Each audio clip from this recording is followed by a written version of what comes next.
Most cheers are forgotten the moment you stand up. Those 5 cheers rocked the world while you were sitting.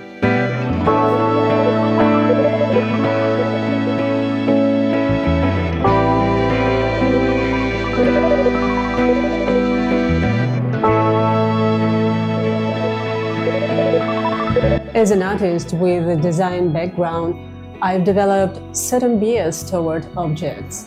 And honestly, nothing surprises me anymore except for the ones that do. I love objects with a story, something that looks simple but at the same time carries something more behind the scenes. Because stories, they are made our life richer. So let's talk about 5 cheers that broke the rules and why it still matters today.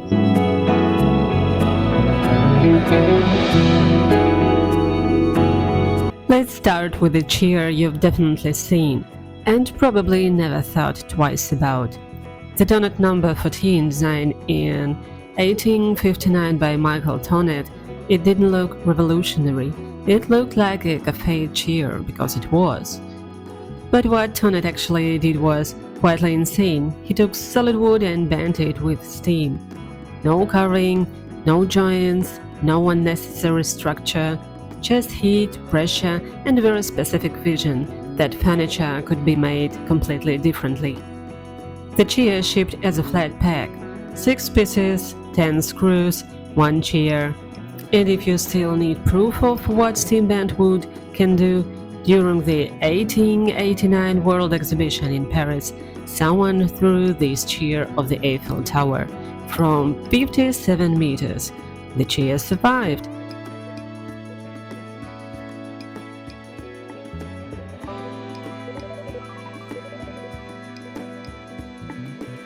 Between 1859 and 1930, over 50 million original units were sold.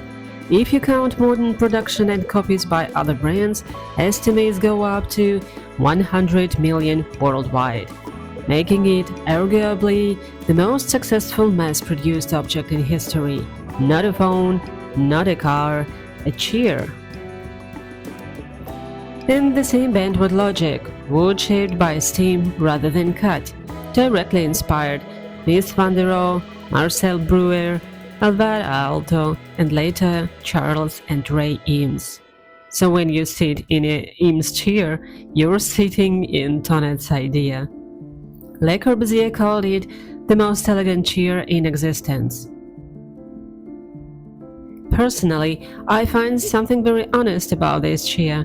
It never pretended to be more than it was, and somehow that's exactly why it became iconic. Now let's talk about a chair almost nobody knows, designed by someone who shaped almost everything you know about modern design. Peter Behrens, the beginning of the 20th century in Berlin. The Wertheim department store invited 11 artists to each design one room for an exhibition. Behrens got the dining room, and while everyone around him was deep in Art Nouveau, curves, flowers, decorative excess, he walked in with rectangles and straight lines. This was the birth of what we now call total design. And in his studio at the same time, 3 young assistants, Gropius, Mies van der Rohe, Le Corbusier, all 3 simultaneously. I love this one because it's proof that the most important things are often the quietest ones in the room. From Berlin to California 1945, from quiet austerity to something the world wasn't quite ready for. If Peter Behrens was the quiet architect of modernism, Charles and Ray Eames were its rock stars. The technology behind this chair was developed during World War II. The Eameses were producing molded plywood splints for wounded soldiers.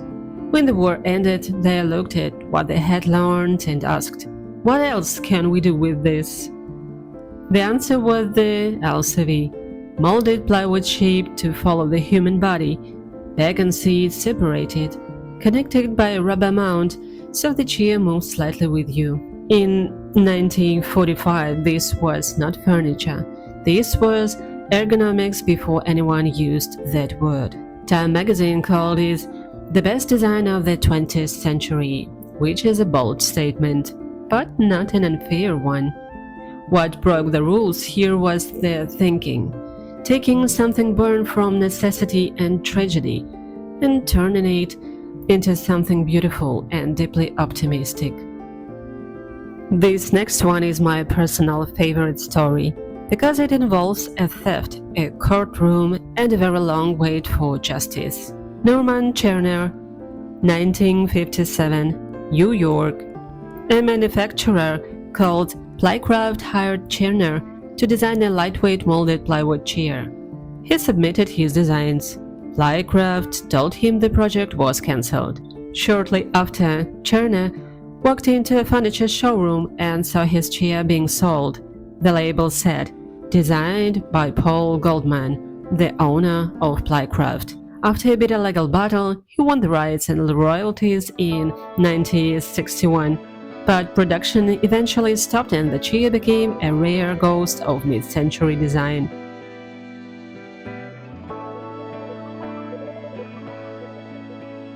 And finally, a chair from 1992 that feels like a completely different universe. William Sawaya, a Lebanese architect based in Milan. First, the name. Patti Difusa is named after a fictional character from Pedro Almodovar's films. Campy, flamboyant, unapologetically bold, the chair was designed to carry exactly that energy. And here's what the original publication says about it. Not for everyone, deliberately, consciously, for the few. This is where design stops apologizing for being art. 5 chairs, 5 stories, and different answers to the same questions. What is design allowed to be? A democratic tool, a quiet manifesto, a technology repurposed from war, or maybe a stalling idea that finally reclaimed, or a deliberate provocation named after Almodovar character. I think that's what I love the most about design history. The objects, in fact, are never just objects, they are arguments. And if you want to see 5 more stories about chairs, but this time about craft, obsession, and why those things are made to last, the second video is already in production.